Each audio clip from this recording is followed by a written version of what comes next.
Jonathan Aucoy possessed the trappings of ultimate success.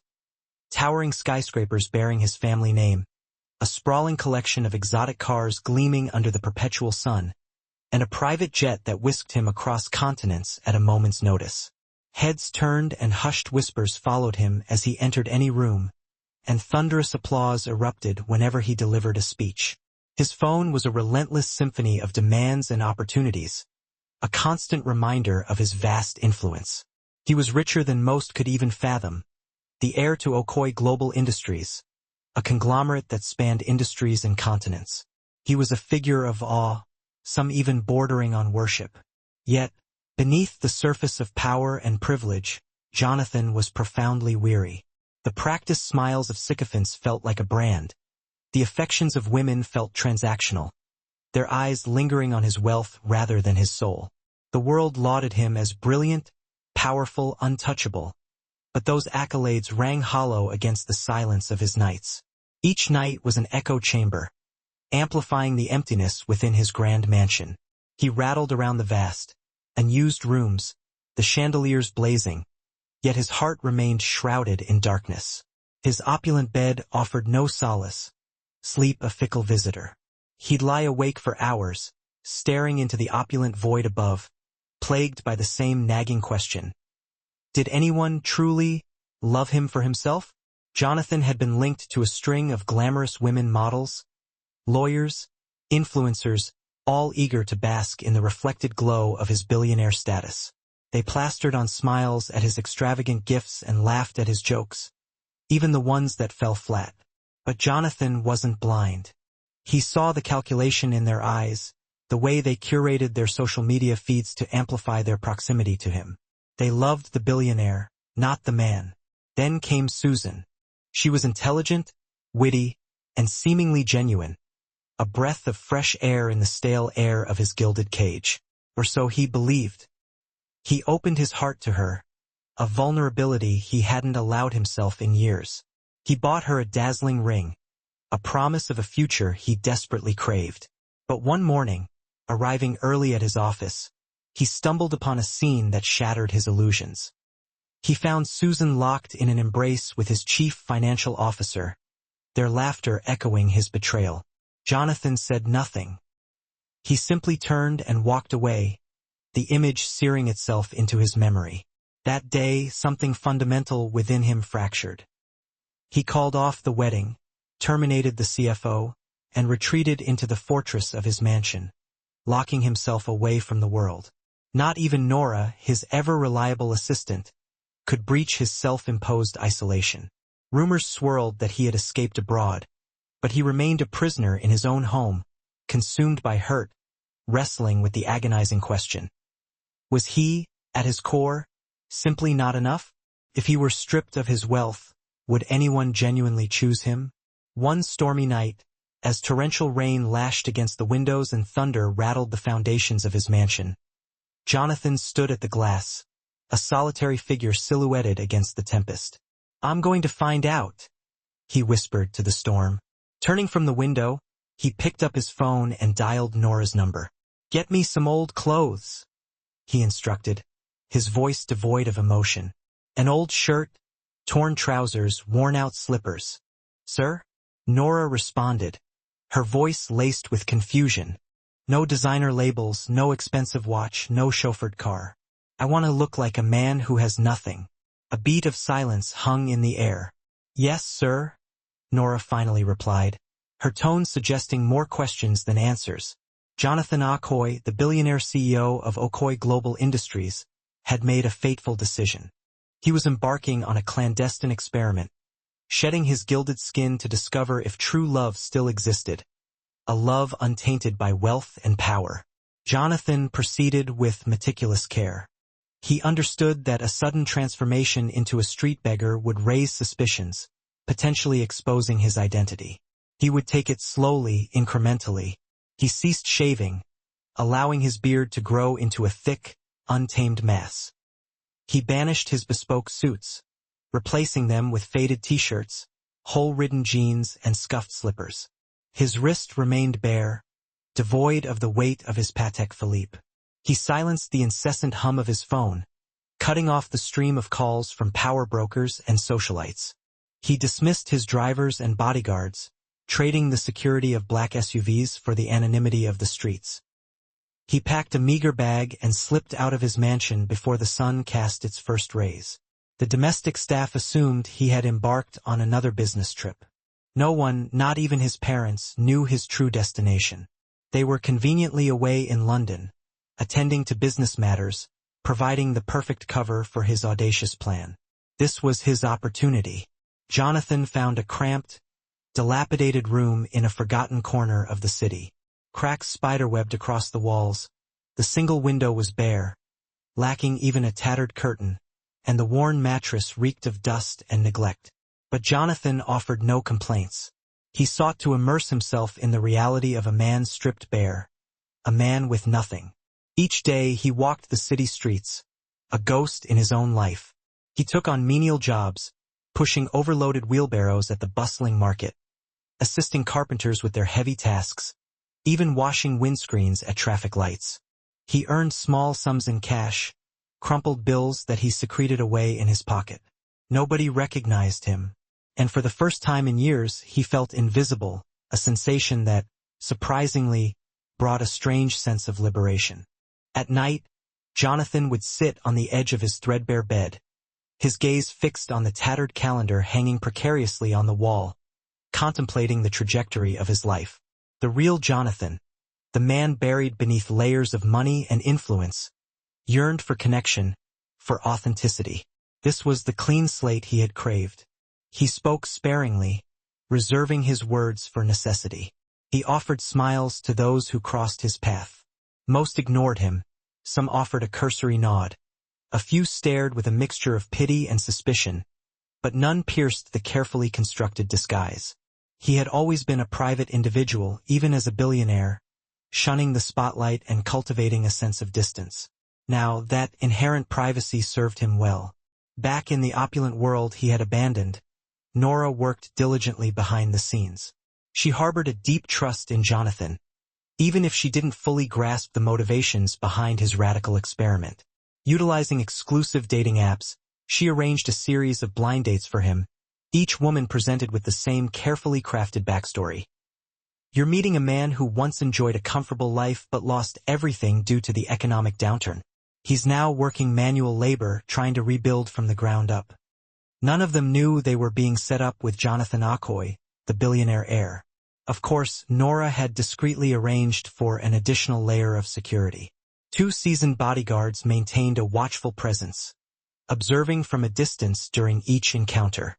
They eschewed the stereotypical trappings of their profession, forgoing suits and earpieces to blend seamlessly into the urban landscape. Their eyes, however, never strayed from Jonathan, ready to intervene at a moment's notice. Jonathan sought not confrontation, but truth. Could anyone love a man devoid of his material possessions? The experiment had begun. The first date was scheduled for a Thursday evening. Jonathan, clad in his faded shirt and worn jeans, his hair unkempt, his shoes coated in the dust of the streets, waited outside a small, unassuming bua that served traditional jollof rice and suya. The sky bled into hues of orange and purple as the sun dipped below the horizon, and the air hung thick with the tantalizing aroma of spices and grilled meat. She arrived in a blaze of color, a vision in a bright pink dress, her heels clicking sharply on the pavement, her long, manicured nails sparkling in the fading light. Her name was Tina, a fashion influencer boasting over 100,000 followers on Instagram. She surveyed the scene with a practiced eye, spotting Jonathan, her brow furrowing in momentary confusion before she glanced around again, as if hoping the entire situation was a misunderstanding. "You're the one?" she asked, her tone laced with incredulity. Jonathan offered a gentle smile. "Yes, thank you for coming." She lowered herself onto the plastic chair with exaggerated slowness, her face already contorted in a subtle grimace of disgust. "You know, I thought this was a prank," she declared, fishing her phone from her designer handbag. "You actually invited me here? Like here? Really?" Jonathan maintained his composure. "It's quiet. I like the food." Tina erupted in a brittle laugh. I can't do this, she announced, grabbing her bag. Next time, please dress like a human being, not like someone who just crawled out of a dumpster. She flounced away before the waitress even had a chance to offer water. Jonathan sat in silence, the echoes of her laughter fading into the urban din. He lingered for a few minutes, paid the bill, and walked home in the gathering darkness. The second date presented a more serious prospect. Debbie, a lawyer, was sharp, confident, and undeniably intelligent. She peppered him with incisive questions, but a subtle undercurrent felt amiss. They met at a roadside establishment renowned for its spicy pepper soup served in humble steel bowls. "You mentioned you do manual work?" she inquired, her expression devoid of warmth. "Yes. What kind of work exactly? Are we talking daily wages or a weekly salary?" "It depends on the job," Jonathan replied cautiously. "What type of accommodation are you living in at the moment?" Jonathan met her gaze. "A small room in a shared building," he responded quietly.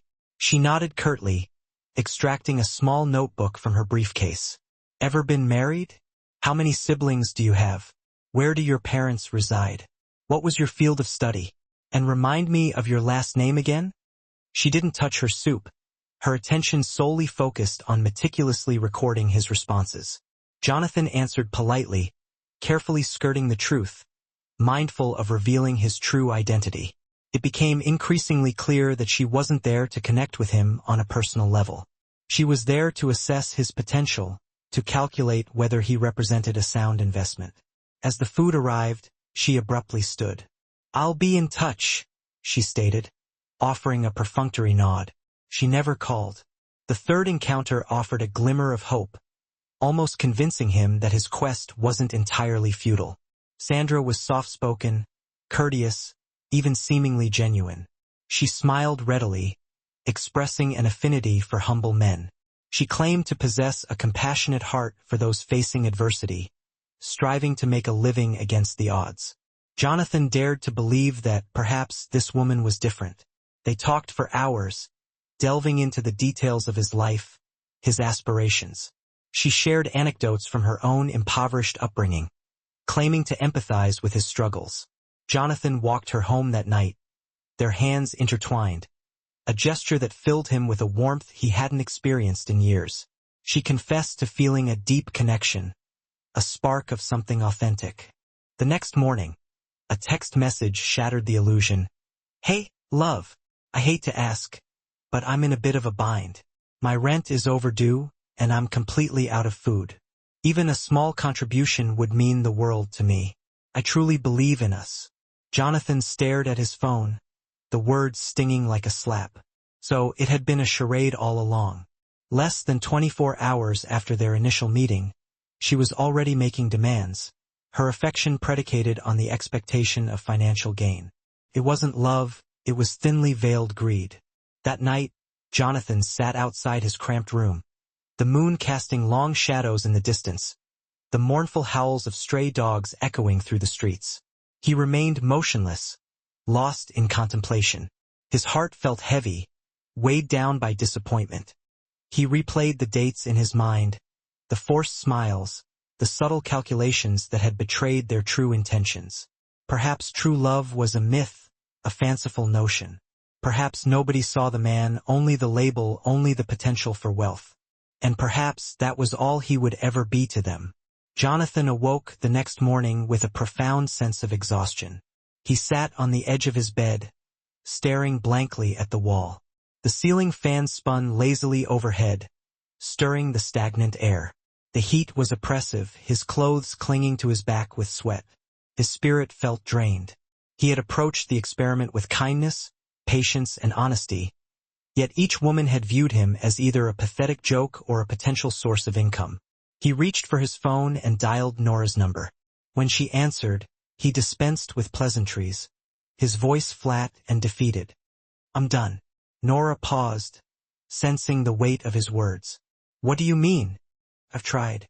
I've endured the discomfort, walked miles in this oppressive heat, sat on broken chairs, eaten food served on cheap plates, and it's been for nothing. Nobody is genuine. Perhaps they never were. I'm simply a target.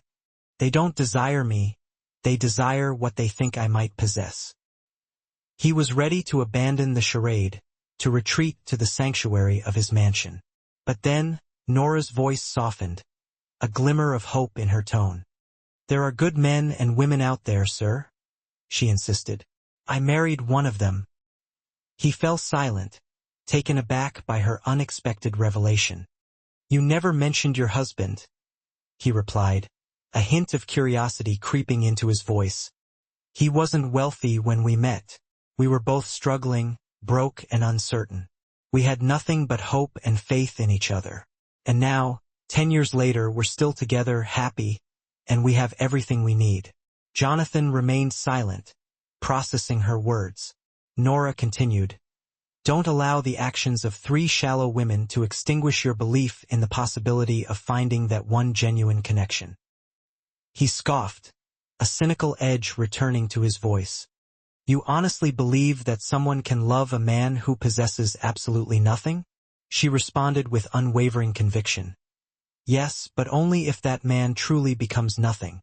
Jonathan's eyes narrowed, a flicker of determination igniting within him. Fine, he conceded. Let's take this to the extreme. Nora blinked, unsure of his intentions. What do you mean? I'll venture out again, he declared. But this time, I won't portray myself as a struggling worker. He rose to his feet, a renewed sense of purpose driving him. I want to ascertain if there exists a single soul in this world capable of loving a man who appears to have lost everything. He paused, allowing his words to sink in. I'll transform myself into a homeless beggar. A prolonged silence hung on the line. Then, to his surprise, Nora responded quietly, Okay, I'll assist you. The following day, Nora arrived with a carefully curated bag. Inside were torn trousers, 2 threadbare shirts, a faded hoodie, and a pair of dilapidated sandals. She also included an old sack, its fabric worn thin with tiny holes, resembling something scavenged from a rubbish heap. Jonathan donned the garments. He gazed at his reflection in the cracked mirror. Even he struggled to recognize the man staring back. Nora adjusted his collar, her expression a mix of concern and determination. Don't speak unnecessarily, she instructed in a hushed tone. Just sit, observe, and listen. Jonathan nodded in understanding. He then reached into a small metal box and retrieved an object he had prepared the previous night. A folded check. It was signed, the amount clearly legible, $5 million. He carefully slipped it into the lining of his shirt. I'll offer this, he declared, to the first woman who demonstrates genuine kindness, not because I solicit it, but because she chooses to extend her compassion freely. Nora swallowed hard, her eyes filled with a mix of apprehension and hope. Good luck, she whispered. Jonathan shouldered the sack and stepped out into the harsh reality of the streets. He positioned himself near market gates, bustling bus stops, and busy intersections in the heart of the city. His clothes were caked in dust, his hair a tangled mess. He remained silent unless directly addressed. People hurried past, their faces etched with indifference. Some glanced at him with fleeting pity, others burst into laughter. Some dropped coins into his outstretched hand. Most simply ignored him as if he were invisible. Hours turned into days. The world swirled around him like a raging river. Yet Jonathan remained steadfast, waiting, observing, hoping. From dawn until dusk, he changed locations, seeking a vantage point where humanity revealed its true colors. Sometimes he sat by the roadside, other times at bus terminals or market entrances. People streamed past him every minute. Some whispered amongst themselves, some mocked him openly, some looked straight through him, as if he didn't exist. A few tossed coins into his lap. One woman even flung a piece of bread at him, as if he were a stray animal. But the most demoralizing encounters were those cloaked in false pretenses of concern. One young woman, Toke, stopped beside him, flashed a saccharine smile and cooed, "You look like you've been through so much, poor thing."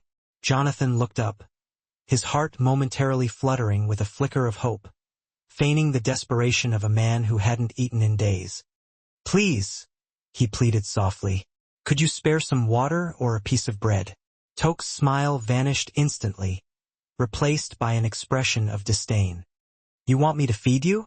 she scoffed, erupting into laughter as she turned and walked away, dialing her friend on her phone. "Guess what? Some smelly beggar just asked me for food." Another woman, Kiki, sat down beside him, struck a pose, and took a series of selfies with him, instructing him to smile for the camera. She uploaded the images to her social media accounts with the caption, "Helping the needy is a vibe. #blessed."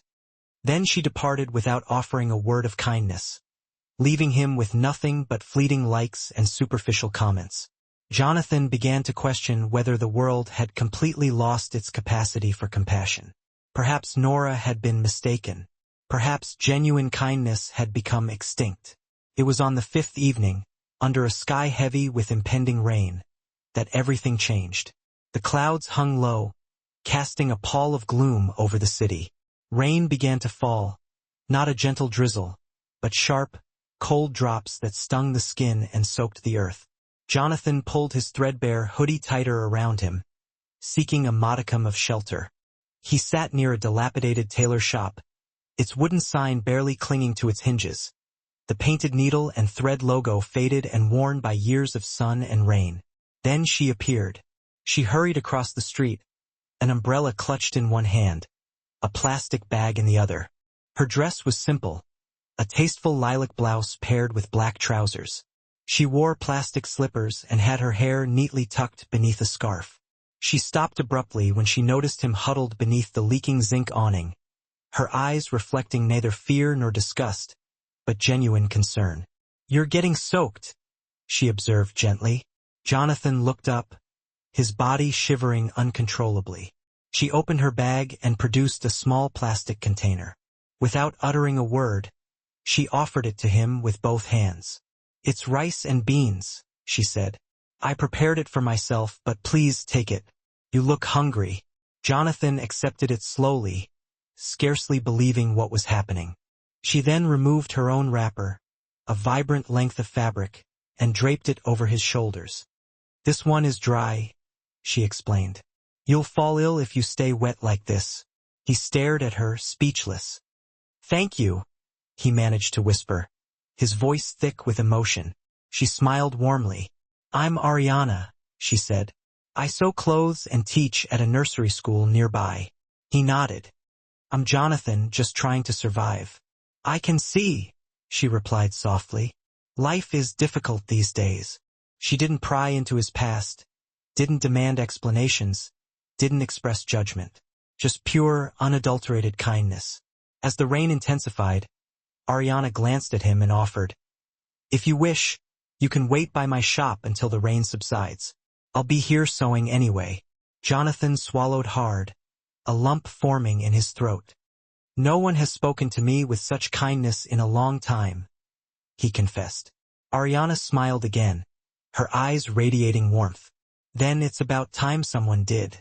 He followed her to the shop, a small, wooden structure overflowing with colorful fabrics and spools of thread. And for the first time in weeks, Jonathan felt a sense of belonging. That night, the rain persisted, drumming against the roof of Ariana's tiny sewing shop like a frantic percussion solo. Jonathan sat on a small stool near her table, his damp clothes slowly drying under the warm glow of a single light bulb. Ariana boiled water in an electric kettle and poured it into a chipped mug. "Drink this.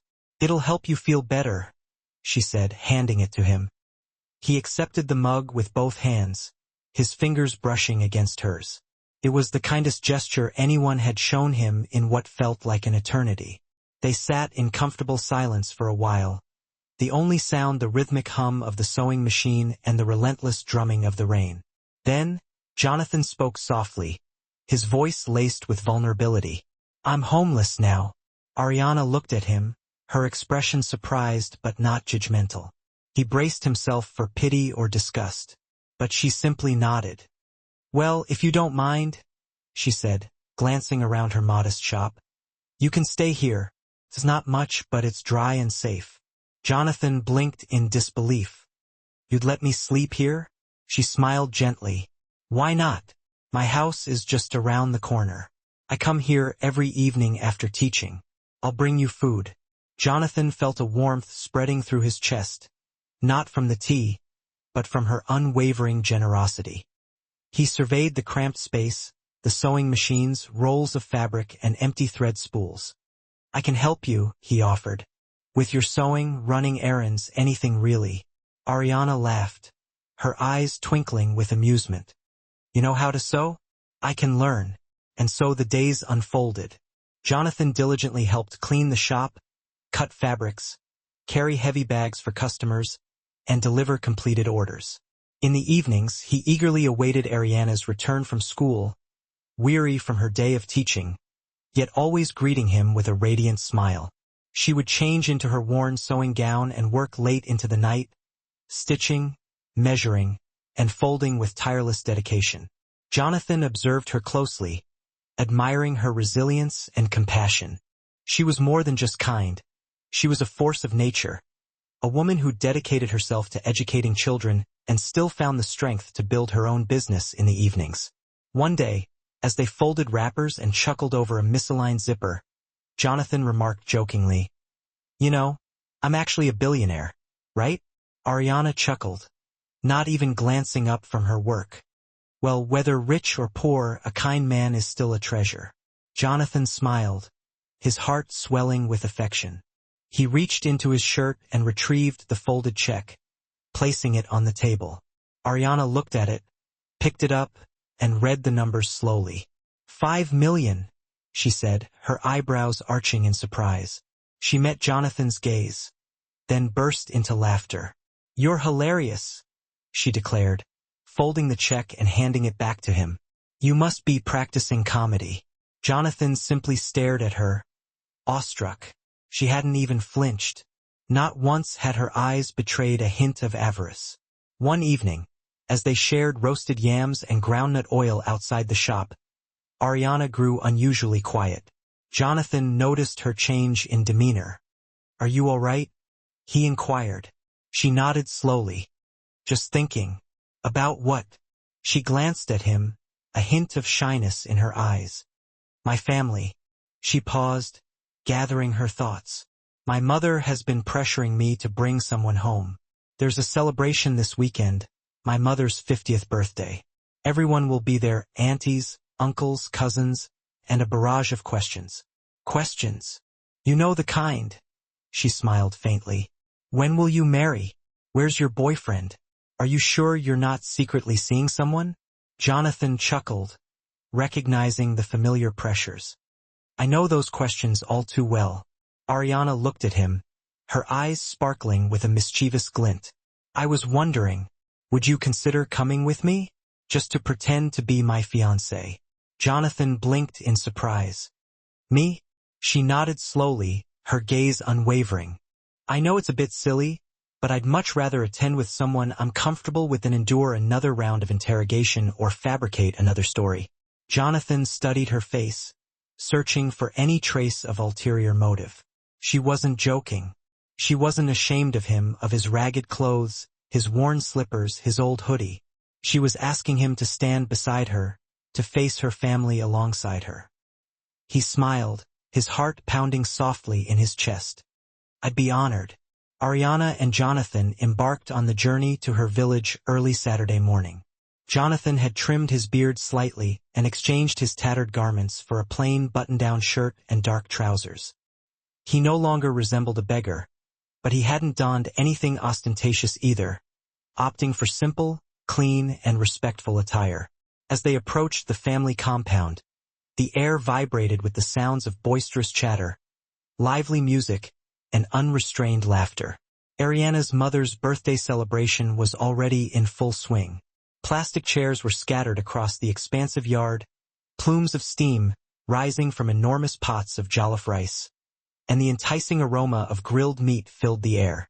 They had barely crossed the threshold when Ariana's elder sister, Linda, spotted them. Linda, a bank manager in the bustling city, was a vision in a vibrant green dress, adorned with gold jewelry that swayed with her every step. She carried herself with an air of regal authority, ensuring everyone was aware of her professional accomplishments. She cast a scrutinizing glance at Jonathan from head to toe, her nose wrinkling imperceptibly. "This is him?" she inquired, folding her arms across her chest. "Ariana, this is your fiancé?" Ariana smiled, her arm gently linked with Jonathan's. "Yes, Linda. Meet Jonathan." Linda's face remained impassive. Her eyes meticulously scanned his simple shirt, unassuming shoes, and calm demeanor. "Couldn't you find someone a bit more sophisticated?" she asked sarcastically. "Or at least someone who didn't appear to have borrowed his clothes from a bus conductor." Jonathan offered no retort. He simply nodded respectfully. "Nice to meet you," Linda scoffed dismissively. As they navigated through the throng of relatives and well-wishers into the main compound, Ariana whispered apologetically, "I'm so sorry about her." Jonathan smiled reassuringly. "I've heard worse." Later that afternoon, the extended family gathered around the laden dinner table. Plates clinked, drinks flowed freely, and conversations buzzed like a hive of bees. Then Jerry made his grand entrance. Tall, imposing, and undeniably arrogant, Jerry was Ariana's ex-boyfriend. He sported a designer shirt emblazoned with the Okoi Group logo and strutted with an air of ownership. He greeted everyone with a practiced smile, lingering a moment too long during his embrace with Ariana. Jonathan watched with quiet intensity. "I heard you're engaged," Jerry remarked, turning his attention to Jonathan. "This him?" Ariana nodded, her expression defiant. "Yes, this is Jonathan." "And what exactly are you doing here, Jerry?" Jerry chuckled, his voice booming across the table. Well, he said, his eyes raking over Jonathan with thinly veiled disdain. "Judging from appearances, Ariana's taste hasn't exactly improved, and to answer your question, your mom invited me." The table fell silent, the festive atmosphere momentarily deflated. Jerry continued, oblivious to the tension he had created. "You know, when you dumped me, I assumed you were upgrading, but it seems you've gone from an SUV to a bicycle." A smattering of nervous laughter rippled through the crowd. Jonathan didn't flinch, but Ariana leaned forward, her eyes flashing with anger. "I would choose Jonathan over you 100 times, she declared, her voice ringing with conviction. "Because unlike you," she added, her voice dripping with sarcasm, "he actually respects me, and he doesn't cheat with his secretary and then try to blame it on stress." Jerry's face contorted with anger, but before he could retaliate, Ariana's mother cleared her throat, her voice commanding attention. "Jonathan, tell me," she said, her gaze unwavering. "What exactly do you do for a living?" Jonathan smiled softly, choosing his words carefully. "I do various small jobs here and there." Ariana's mother remained unimpressed. "So, no stable job, no land, no car. How exactly are you planning to provide for my daughter?" "Mom," Ariana interjected, her voice laced with exasperation. "I'm happy. Isn't that what matters?" Her mother fixed Jonathan with a piercing stare. "Are you sure you're not manipulating her? Hiding behind kind words because you know you have nothing to offer?" Jonathan remained calm, refusing to be drawn into a confrontation. He didn't attempt to defend himself or raise his voice. He simply lowered his gaze and folded his napkin neatly. That night, as the festivities wound down and the moon cast its ethereal glow over the village, Jonathan quietly slipped out of the house and made a private phone call. He spoke only 4 words. "Nora, send it tomorrow."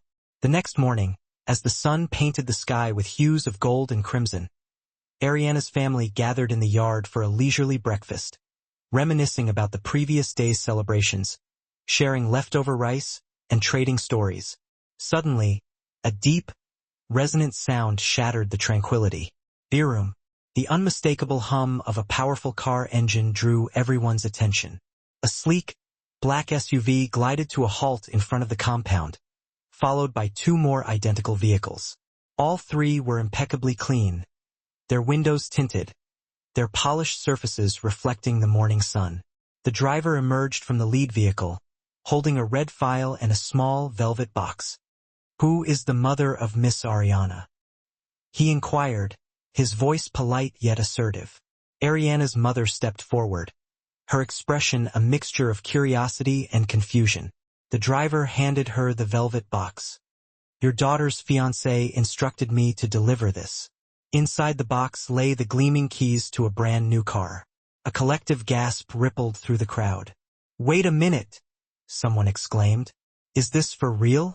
Before Jonathan could utter a word, Jerry puffed out his chest, a smug grin spreading across his face. "Come on now," he declared loudly, patting his chest. "You know I had to do something special for the woman who raised my first love." All eyes turned to him, their faces etched with admiration. "You bought all this?" someone asked incredulously. Jerry winked, basking in the attention. "Senior supervisor for Okoi Group, remember? Life has changed." The crowd erupted in applause. Ariana's uncles clinked their drinks together in congratulation. Linda embraced Jerry warmly. "Wow, you're just too much, Ariana," she gushed. "This is how you know you've found a real man." Jonathan stood quietly beside Ariana, his expression unreadable. He remained silent, even though he was the one who had orchestrated the entire spectacle. He simply observed, absorbing the scene. Later that week, back in the bustling city, Ariana extended an invitation to Jonathan for a housewarming party. Juliet, an old schoolmate of hers, had just purchased a flat and was eager to celebrate with their university friends. Juliet's new home was a testament to modern design, bathed in bright, contemporary light, adorned with sleek leather chairs, and featuring a massive television screen perpetually showcasing the latest music videos.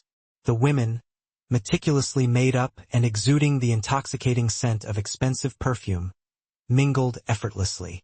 The men, not to be outdone, wore aggressively loud cologne and animatedly discussed their high-powered positions in oil companies, prestigious banks, and international firms.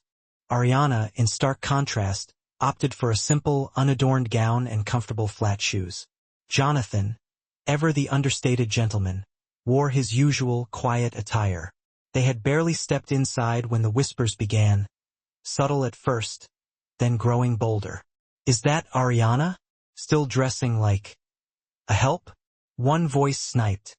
"She was the best graduating student, right? Guess brains don't always translate to money." A wave of snickers rippled through the room. Juliet, ever the practiced hostess, greeted them with a strained, plastic smile. "Ariana, long time no see." Then, turning her attention to Jonathan, she asked with thinly veiled curiosity, "And this is?" Ariana beamed, her pride evident. "This is Jonathan, my fiancé." Juliet's eyebrows shot up in surprise. "Oh? What do you do, Jonathan?" Jonathan, unfazed by the palpable scrutiny, simply smiled. "Just trying to make my way." "Ah, no company then?" Juliet pressed, her tone laced with polite disbelief. "Nope." "No startup?" "Nope." A snide voice cut through the air.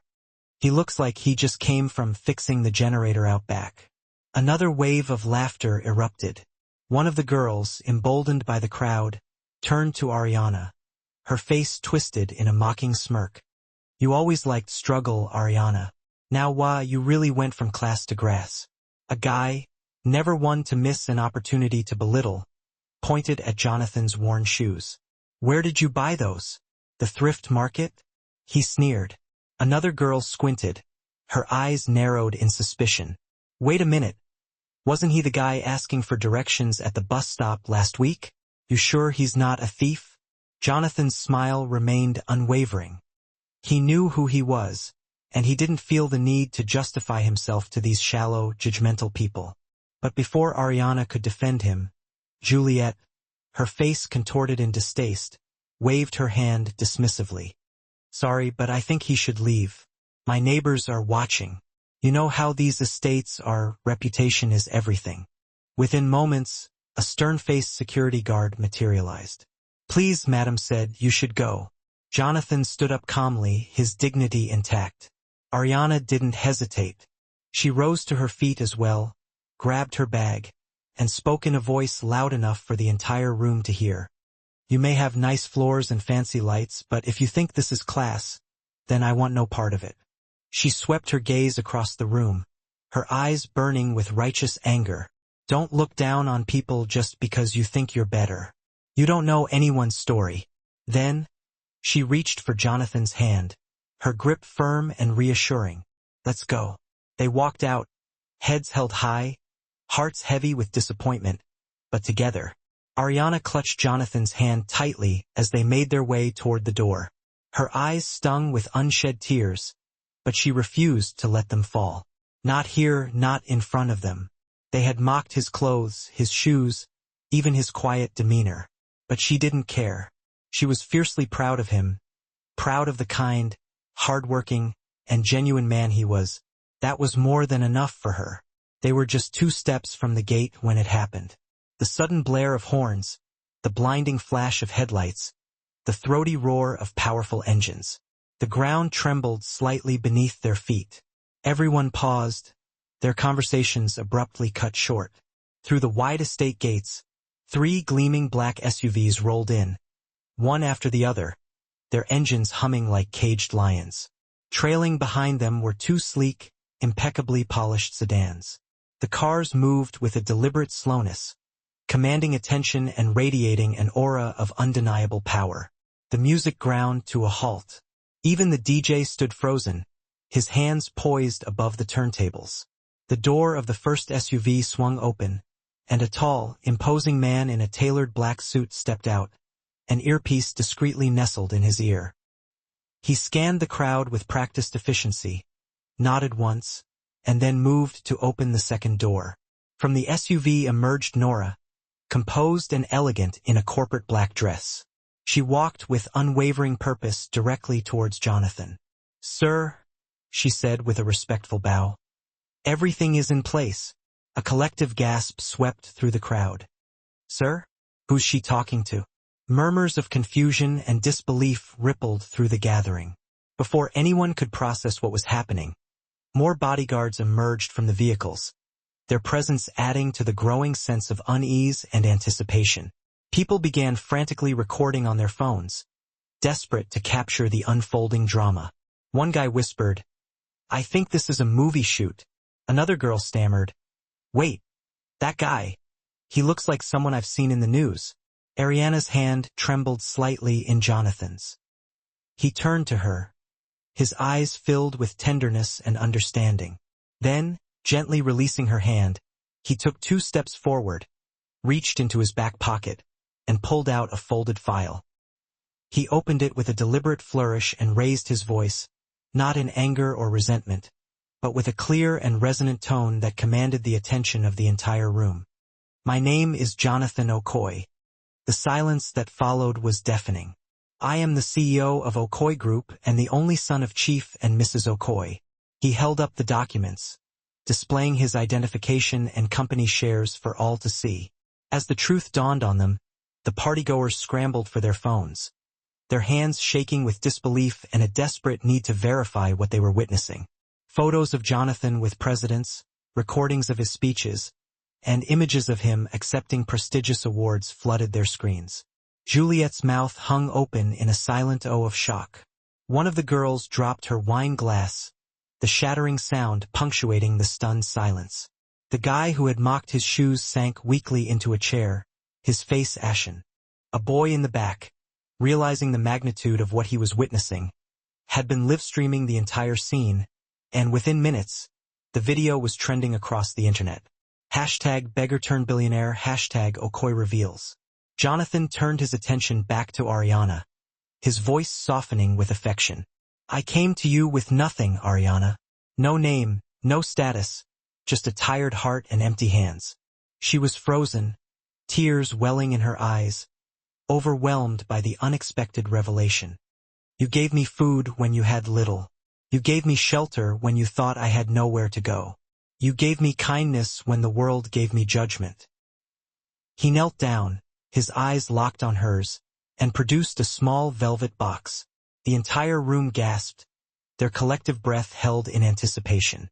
Even the security guards seemed taken aback by the romantic gesture. He opened the box slowly, revealing a diamond ring that sparkled brilliantly under the estate lights. "Ariana," he said, his voice shaking slightly with emotion, "you are a rare gem, and I want to spend the rest of my life thanking God for letting me find you. Will you marry me?" Ariana covered her mouth with her hand, tears streaming down her face. She nodded, unable to speak. "Yes," she whispered, her voice choked with emotion. "Yes, Jonathan, I will."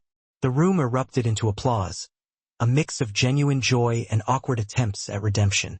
Some people clapped enthusiastically, while others stood frozen in shame, acutely aware of their earlier cruelty. Juliet, her face flushed with embarrassment, walked up slowly, her voice barely audible. "Jonathan, I'm so sorry for everything we said. We didn't know." He looked at her calmly, his eyes devoid of animosity. "You judged the packaging, not the person." Then, turning back to Ariana, he took her hand, his eyes never leaving hers. "You were the only one who saw me." And in that moment, surrounded by silent stares and flashing cameras, Jonathan and Ariana walked away side by side, not as a beggar and a teacher, but as soulmates, their love story destined to become a legend. 2 days after the housewarming drama, Jonathan held a press conference. It wasn't for business and it wasn't for profit. It was deeply personal. Cameras flashed, microphones were thrust forward, and reporters buzzed with anticipation. "Waiting, waiting," they murmured. Then, Jonathan stepped up to the podium, looking calm and confident in a dark blue suit. Nora stood beside him, a silent and watchful presence. He cleared his throat and began. "I have a personal announcement to make today," he said, his voice resonating with sincerity. "One that's bigger than any company deal or contract." He looked directly into the cameras, his gaze unwavering. "I want to publicly introduce the woman who changed my life with a plate of food, a dry wrapper, and the kindest heart I've ever known." He smiled, a genuine and heartfelt expression. "Her name is Ariana Williams, and she is my fiancée." The press room erupted in a frenzy. Screens lit up across the country, and within minutes, the story was everywhere. Blogs, headlines, and social media feeds were flooded with the news. Okoye CEO engaged to seamstress schoolteacher. From kindness to crown, Ariana and the billionaire. Back in the village, phones started ringing incessantly. Ariana's mother sat in silence, her lips pressed together as she read the news on her small phone, her heart swelling with a mixture of pride and disbelief. Linda cried softly in the kitchen, consumed by guilt and shame over her earlier words. Jerry sat on his bed, pale and trembling. He realized with sickening certainty that he had insulted, mocked, and even stolen credit in front of the real boss, the CEO of the company where he was merely a supervisor in a small branch. His hands shook uncontrollably, and he didn't sleep that night, haunted by the enormity of his mistake. Back in the city, Jonathan had a surprise planned for his beloved Ariana. He took her to a beautiful house, bathed in warm golden light, with white walls and lush flower gardens. "This is yours," he said, his voice filled with tenderness. She stared at the house, speechless with awe. "And this," he added, holding up a car key, "is your new car." Then he presented her with a sealed envelope. She opened it slowly, her fingers trembling with anticipation. Inside, she found a document transferring $100 million into her name for her business, her sewing, and her dreams. Ariana's eyes welled up with tears, but then, to Jonathan's surprise, she handed the envelope back. Jonathan blinked, confused by her reaction. "I didn't help you because I wanted anything in return," she said softly, her voice filled with sincerity. "I helped you because it was the right thing to do. I can't take this." Jonathan looked at her, stunned by her selflessness. Everyone else he had ever met seemed to want more, but Ariana wanted nothing. Nora, who was standing nearby, chuckled softly and whispered, "I told you so." Jonathan laughed quietly, his eyes still fixed on Ariana, filled with love and admiration. "Then I guess I'll just have to find other ways to spoil you," my love, and I'm never letting you go," he said, pulling her into a warm embrace. Later that evening, Jonathan's parents returned from their extended business trip abroad. The mansion was eerily quiet when they arrived. A few minutes after they had settled in, Nora entered the room with a soft knock. "Your son is finally engaged. I believe you must have seen the news," she said gently, her voice carefully neutral. His mother's smile froze on her face. "To that nobody?" she asked, her tone sharp and dismissive. Her face tightened with disapproval. She stood up and began pacing the opulent living room. "She's a school teacher," she said, her voice laced with disdain. "A seamstress? She's not from our world, Nora." His father, as always, remained silent, his expression unreadable. "She will embarrass us at international events. What will people say?" His mother continued, her voice rising in frustration. Nora replied calmly, her voice even and measured.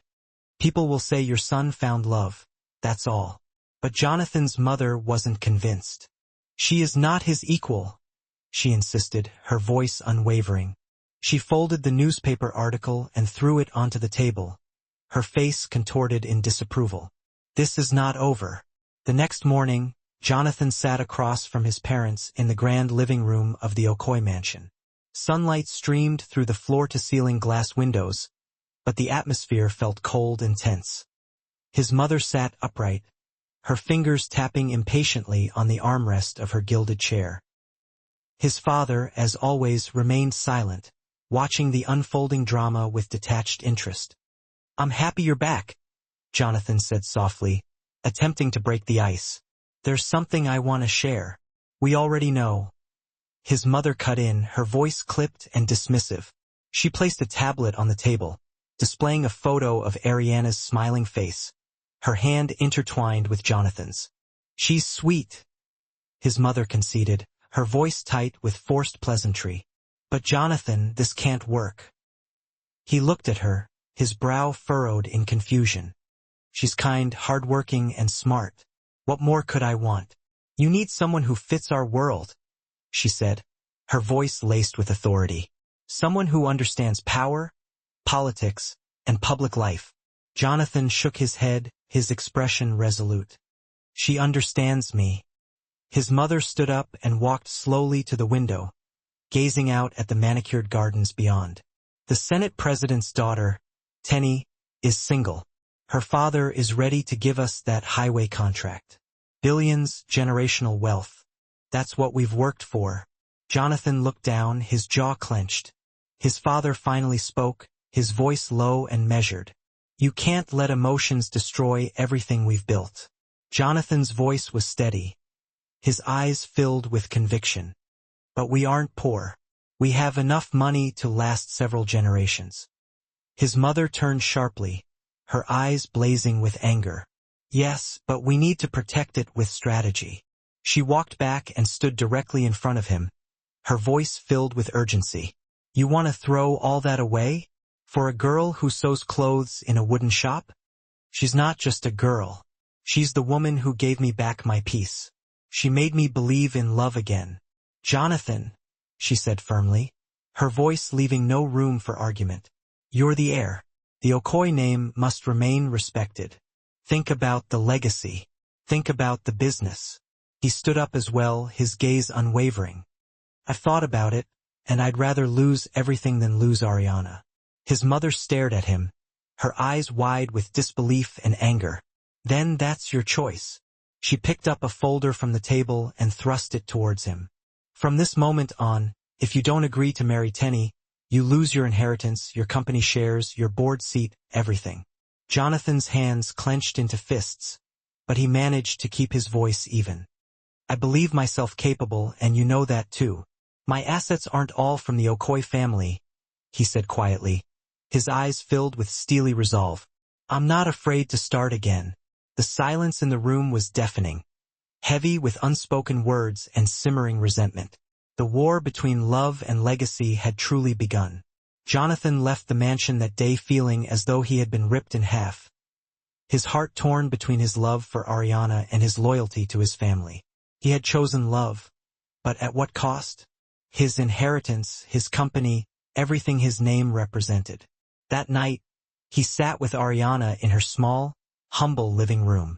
The ceiling fan creaked overhead, and a single light bulb flickered gently, casting long shadows across the room. She sat beside him, quiet and pensive, her eyes filled with a mixture of love and concern. He could see the pain etched on her face, and it broke his heart. "You don't have to say it," she said softly, her voice barely above a whisper. "I know what your parents said." Jonathan turned to her, his eyes filled with tenderness and regret. "I don't care what they say." "But Jonathan," she whispered, her eyes filling with tears, "you've worked for that company since you were 20 years old. It's your life. It's your name." He held her hand tightly, his grip firm and reassuring. "You are more than all of that. I can start over. I have a lot of assets and cash. I won't go broke."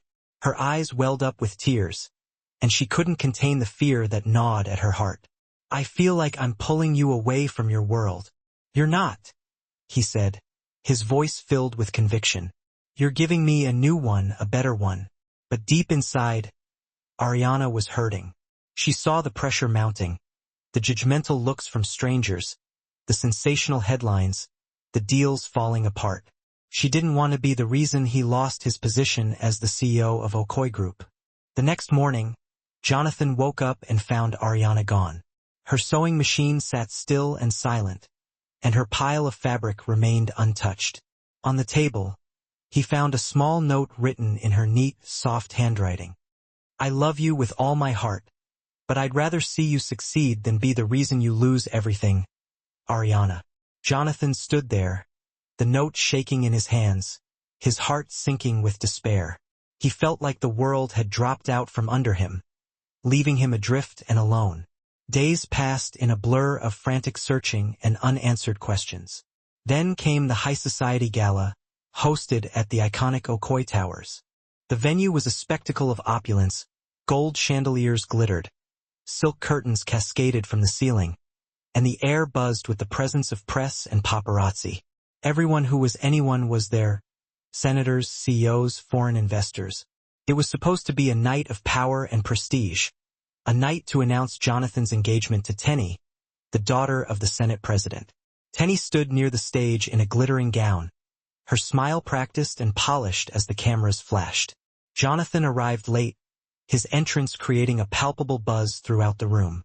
All eyes turned to him as he walked in, wearing a plain black suit, no tie, no designer pin, just a quiet strength in his step. He walked purposefully to the stage, took hold of the microphone, and began to speak, his voice resonating with quiet authority. "Good evening, everyone," he began, his gaze sweeping across the expectant faces. A hush fell over the crowd. "I know this night was meant for an announcement, and there is one." He paused for a moment, his eyes filled with a mixture of determination and vulnerability. He looked around, taking in the faces of the assembled guests, and then said clearly, his voice ringing with conviction, "I don't want a queen from politics." A few gasps rippled through the crowd.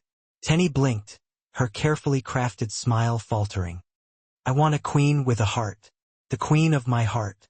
He paused, allowing his words to sink in. "My parents gave me an ultimatum." His voice trembled slightly with emotion. "I chose love." He looked straight into the crowd, his voice steady and resolute. "If you can't accept the woman who gave me hope when I was lost, who made me see the good in people, then I'll step down as CEO tonight. If I can't lead with my own heart, then I have no business leading at all." Gasps turned to murmurs as people exchanged stunned glances, their faces reflecting a mixture of shock, disbelief, and grudging admiration. He stepped down from the stage, walked out into the night, his head held high, his heart open to whatever the future held. Meanwhile, far away from the glittering lights and high society drama, Ariana sat quietly on the edge of her bed, her fingers trembling slightly as she held a small white test strip in her hand. Two pink lines stared back at her, confirming her deepest fears and greatest hopes. She stared at them again and again, her mind reeling with a jumble of emotions. Tears welled up in her eyes and, humbled and transformed, Jonathan's parents stood nearby, applauding with a newfound pride that resonated deep within their souls. The wedding reception unfolded beneath a breathtaking glass canopy, aglow with 1,000 golden lights, the air alive with joyous laughter and the clinking of champagne glasses. Music swirled, feet shuffled in happy dances, and an overarching sense of peace settled over the gathering like a warm blanket. Ariana and Jonathan swayed gently under the vast, star-studded sky, lost in their own private world. Though surrounded by well-wishers, flashing cameras, and the hum of celebration, the world seemed to recede, fading into a soft, blurry backdrop. In that sacred moment, the universe narrowed to just the two of them, bound together by an invisible thread of unwavering love. It was a love that had weathered storms, defied expectations, and emerged stronger, more radiant than ever before.